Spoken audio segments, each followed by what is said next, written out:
اس کے بعد ایک حدیث سنا دیتا ہوں، صرف ایک حدیث پہ عمل کر لو، ساری دنیا بھی آپ کی، آخرت بھی آپ کی۔ میرے نبی نے فرمایا اربع من کن فیہ ما ضرہ ما فاتہ من الدنیا، چار باتیں مجھ سے لے لو، دنیا بھی تمہاری، آخرت بھی تمہاری۔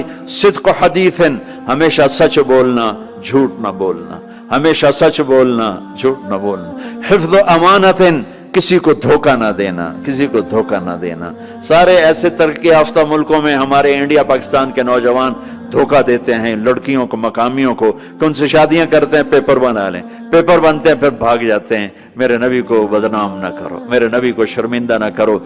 ایک واقعہ لکھا ہے احسان دانش نے کہ دہلی میں جب انگریز کا راج تھا تو ایک یہ جو پک پاکٹ والا سردار تھا، اس کے آگے چیلے تھے، تو اس کا ایک چیلا، ایک شاگرد صرف 2 روپے لے کر آیا شام کو، تو اس نے اس کو پٹائی کی کہ صرف 2 روپے۔ اس نے کہا استاد آج بہت موٹا مال کمایا تھا، آج ایک انگریز کی جیب کاٹی تھی، اس میں بڑے پیسے تھے، لیکن جب میں 4 قدم چلا تو مجھے خیال آیا کہ قیامت کے دن اگر عیسیٰ علیہ السلام نے میرے نبی کو گلہ دے دیا کہ آپ کے امتی نے میرے امتی کی جیب کاٹی تھی، تو مجھے ان کی وجہ سے، میری وجہ سے میرے نبی کو شرمندہ نہ ہونا پڑے، تو میں نے جا کر اس کو واپس کر دیے اور یہ 2 روپے اپنے دے کھسکا کے لائیں۔ تو وہ اس کا استاد بھی رونے لگا کہ بیٹا یہ 10 روپے تیرا آج کا انعام ہے، تو نے کمال کر دیا۔ تو میرے عزیزو، ایسا کام نہ کرو جس سے تمہارے نبی کو شرمندہ ہونا پڑے۔ یہاں رہتے ہو صحیح طریقے سے پیپر بناؤ، غلط طریقے سے پیپر مت بناؤ، ٹیکس چوری مت کرو، ٹیکس کی چوری کے لیے ہیلے بہانے جھوٹ مت کرو۔ مسلمان سچ بولتا ہے، جھوٹ نہیں بولتا، مسلمان دھوکہ نہیں دیتا، دیانتداری سے کام کرتا ہے۔ 4 ٹکے بچا کر کیا کر لو گے؟ جھوٹ تمہارے چہرے کی لعنت بن جائے گا، قیامت کے دن کی سیاہی بن جائے گا۔ اور میرے نبی نے فرمایا جو دھوکہ دیتا ہے وہ میری امت سے خارج ہو جائے، من غش فلیس منا، جو نماز نہیں پڑھتا میری امت سے خارج ہو گیا، یہ نہیں کہا۔ جو روزہ نہیں رکھتا میری امت سے نکل گیا، یہ نہیں کہا۔ جو دھوکہ دیتا ہے میری امت میں سے نکل گیا، میری امت میں سے نہیں ہے۔ تو یہاں رہنا ہے تو سچائی کے ساتھ رہو، دیانتداری کے ساتھ رہو۔ شادیاں کیاں تو پھر نبھاؤ، پھر اس سے نبھاؤ، پہ فراڈ نہ کرو۔ ایک دن آنے والا ہے تمہیں اللہ کے سامنے کھڑے ہونا ہے، تمہارے دھوکے فراڈ سارے کھول کے اللہ تعالیٰ الگ دکھا دے گا، اور اس دن شرمندگی ایسی ہوگی کہ کہیں چھپنے کی جگہ بھی نہیں ملے۔ تو اللہ کے واسطے ایسے مسلمان بنو کہ تمہارے ذریعے سے تمہارا اسلام چمکے، روشن ہو، یہاں کی حکومت تمہاری تعریف کرے۔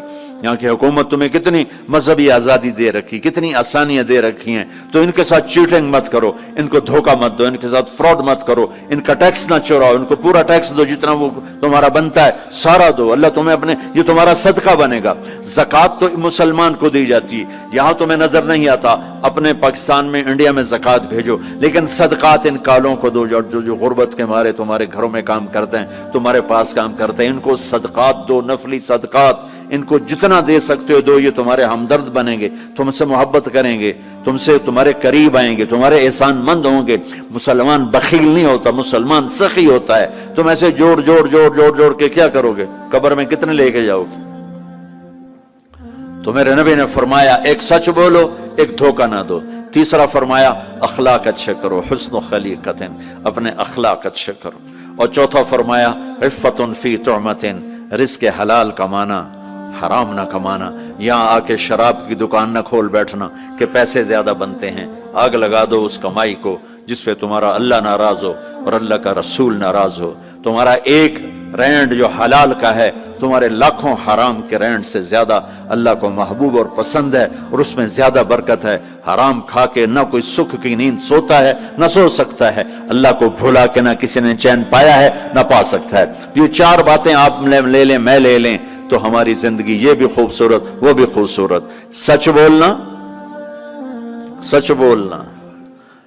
کسی کو دھوکہ نہ دینا، دیانتداری، اخلاق اچھے کرنا، رزق حلال کمانا۔ حضرت سعد بن معاذ بیٹھے تھے، ہمارے نبی کی نظر پڑی ان کے ہاتھوں پر، ہاتھ بڑے سخت تھے۔ آپ نے کہا تیرے ہاتھ کیوں سخت ہیں؟ کہا جی بچوں کے لیے روٹی کماتا ہوں تو ہاتھ سخت ہو گئے۔ تو آپ نے ان کے ہاتھوں کو پکڑ کے بوسہ لیا ایسے اور فرمایا بچوں کو حلال کھلاتے جو ہاتھ ایسا ہو جاتا ہے اس پہ جہنم کی آگ حرام ہو جاتی۔ ہماری تو آپ کی کمائیوں میں سچ اور دیانتداری ہو تو اللہ کی قسم 24 گھنٹے نماز لکھی جائے گی. پانچ نمازیں نہیں لکھی جائیں گی، 24 گھنٹے کے سجدے لکھے جائیں گے. کام میں، جاب میں، شاپ میں، کاروبار میں، اپنی ملازمت میں اگر آپ سچائی اور دیانتداری والے ہو تو آپ کا ہر لمحہ خوبصورت ہے اور نماز اور بندگی ہے. اپنی فیملیز کے ساتھ رہتے ہو، ماں باپ ہیں ان کی دعا لے لو، ان کی دعا لے لو. بیویاں ساتھ ہیں ان کو عزت دو، احترام دو. گھر والوں کو حسن سلوک سے رکھنا یہ بہت بڑا ایمان ہے. میرے نبی نے فرمایا سب سے اعلیٰ درجے کا مسلمان وہ جو بیوی کے ساتھ اچھا سلوک کرتا. پھر آپ نے کہا میں اپنی بیویوں کے ساتھ سب سے اچھا سلوک کرتا ہوں. تو وہ ایک نوجوان میرے پاس آیا، کہنے لگا جی بیوی سے جھگڑا بہت ہوتا ہے تو مجھے کوئی تعویذ دے دو. میں نے کہا بیویوں پہ تعویذ چلتے ہی کوئی نہیں. کہنے لگا کیا کروں؟ میں نے کہا کہ طریقہ بتاتا ہوں. کہنے کے بتائیں. میں نے کہا ہر دفعہ جب کھانے پہ بیٹھو 2-3 لقمے اپنے ہاتھ سے کھلا دیا کرو. کہنے لگا اس سے کیا ہوگا؟ میں نے کہا یہ تو تم بعد میں دیکھو گے کیا ہوگا، تم کرو تو صحیح. کوئی 2 ہفتے گزرے، میری اس کی اچھی دوستی تھی، اللہ اس کی بخشش فرمائے، تو فوت ہو گیا. میں نے پوچھا، اس کا فون آ گیا نا، تو میں نے پوچھا وہ میری بات پہ عمل کیا؟ کہنے لگا نہیں. میں نے کہا کیوں؟ کہنے لگا شرم آتی. میں نے کہا لڑتے ہوئے شرم نہیں آتی؟ بولا عورت بھی کوئی ذات ہے جس سے لڑا جائے. وہ غصے میں بھی آئے تو کمزور ہے، کمزور سے درگزر کرنا ہی انسانیت ہے. میرے نبی نے فرمایا شریف آدمی بیوی سے دب کے چلتا ہے اور کمینہ آدمی بیوی کو دبا کے چلتا ہے. تو میں کمینہ بن کے نہیں رہنا چاہتا، میں شریف بن کے رہنا چاہتا ہوں. یغلبہن اللئیم وَيَغْلِمْنَ الْكَرِيمِ لَأَنْ أَكُونَ مَغْلُوبًا كَرِيمًا أَحَبُّ إِلَيَّ مِنْ أَنْ أَكُونَ لَئِيمًا غَالِبًا. سبحان اللہ.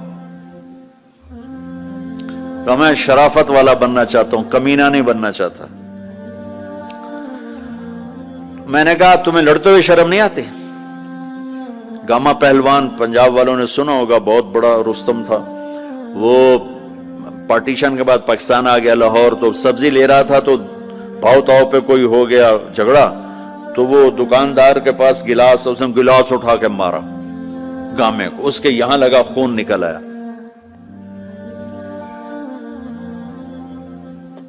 اس نے چپ کر کے پکڑی کھولی اور نیچے سے یوں اس کو لا کر باندھ کے چل پڑا. تو لوگ انہوں نے اس کو پکڑ لیا، پہلوان جی اے ماڑا جا بندہ تو انہوں مار گیا، تُسے انہوں آکھے ہی کچھ نہیں، تُسے تو پہلوان. کہنے لگا ماڑے نو مار دیا شرم آتی ہے. وہ کہنے لگا کمزور کو مارتے ہوئے شرم آتی.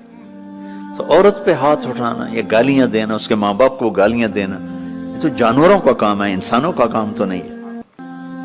میں نے کہا کر اور مجھے بتا. کوئی 2 گھنٹے بعد اس کا فون آیا کہ مولانا صاحب کمال ہو گیا. میں کیا ہوا؟ کہ میں نے اس کے منہ میں لقمہ ڈالا، وہ منہ تھے کھلے رہ گئے، منہ کھلے رہ گیا.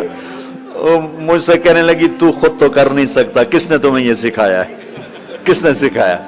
اس نے کہا مجھے مولوی طارق جمیل نے سکھایا. انہوں نے ایسے چولی اٹھا لی. اللہ مولوی طارق جمیل اور اس کے بچوں کا بھلا کرے جس نے تمہیں انسان بنایا. اپنے گھروں کو آباد کرنا ہے تو اخلاق اچھے کرو، بول میٹھا کرو.